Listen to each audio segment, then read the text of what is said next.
أحسن دينا ممن أسلم وجهه لله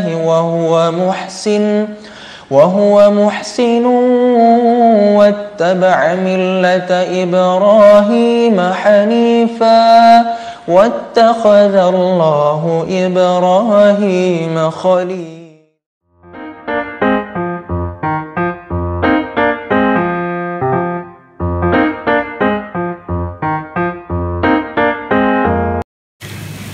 Assalamualaikum warahmatullahi wabarakatuh. Pemirsa sekalian, senang sekali kita bertemu pada edisi ketiga dakwah ini. Kehadiran kita di atas dunia ini tak ubahnya seperti sedang mengikuti sebuah kompetensi besar, di mana pesertanya diumumkan secara terbuka. Dan masing-masing kita sebenarnya adalah turut menjadi pemain. Layaknya sebuah pertandingan, ada orang yang sudah jatuh pada babak penyisihan, ada yang maju ke semifinal, bahkan ada yang lolos ke grand final, di mana ujung pertandingan itu akan berakhir dengan kemenangan atau kekalahan. Mereka yang berada pada pihak yang menang akan mendapatkan medali dan gelar kejuaraan, sementara yang kalah mengalami kesedihan. Pemirsa sekalian, begitu pula lah dalam kehidupan beragama ini. Ada orang yang nanti tergolong menjadi pemeluk agama terbaik, ada yang kurang baik, bahkan juga ada yang tidak baik sama sekali. Bagi kita yang menyadari bahwa hidup di dunia ini hanyalah satu tahap dari sekian banyak tahap kehidupan yang akan kita lalui, begitu berharap agar kita menjadi pemeluk agama terbaik. Lalu apa persyaratan yang mesti kita penuhi? Dalam Al-Quran, Allah sudah menjelaskan kriterianya. Waman ahsanu dina mimman aslama wajahu lillah. Siapakah yang lebih baik adinnya selain daripada orang yang telah menyerahkan wajahnya kepada Allah? Kalaupun yang disebutkan hanyalah wajah, tetapi wajah sudah menjadi simbol tubuh keseluruhan, sejak dari ujung rambut sampai ke jari kaki. Apapun perangkat yang Allah berikan kepadanya, dia pergunakan untuk mencari ridho Allah Subhanahu wa ta'ala. Inna sholati wa nusuki wa mahyaya wa mamati lillahi rabbil alamin. Sesungguhnya salatku, ibadahku, hidupku, matiku, dan segala perjuanganku hanya untuk Allah. Ibarat sungai-sungai, muaranya itu adalah keridhaan Allah. Apakah memang sudah itu yang kita lakukan selama ini?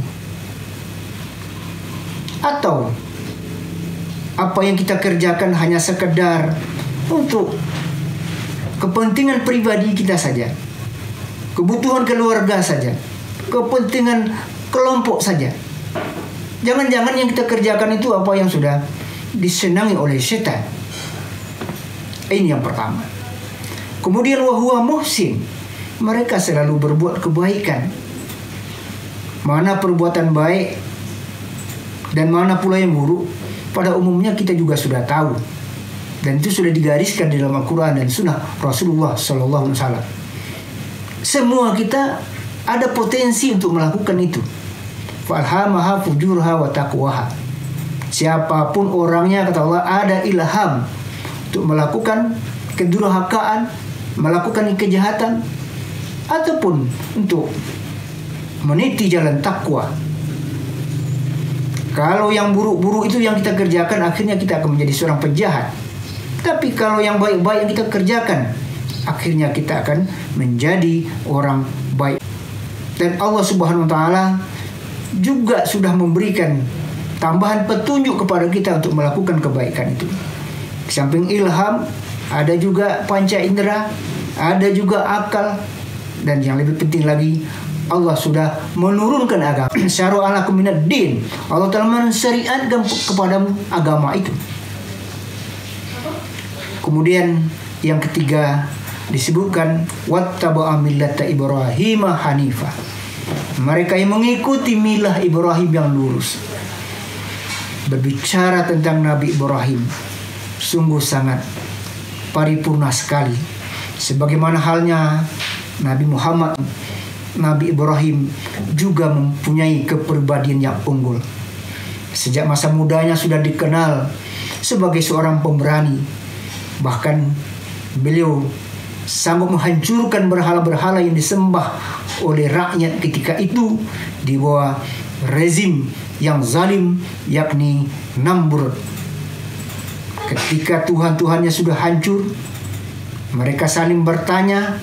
Akhirnya terbangun sebuah opini tertuju pandangan kepada Ibrahim yang melakukan perbuatan itu. Qalu sami'na fatay zukuru lahu yuqalu lahu Ibrahim. Kami dengar ada namanya Ibrahim yang memang sering melakukan penghinaan terhadap Tuhan-Tuhan kita ini.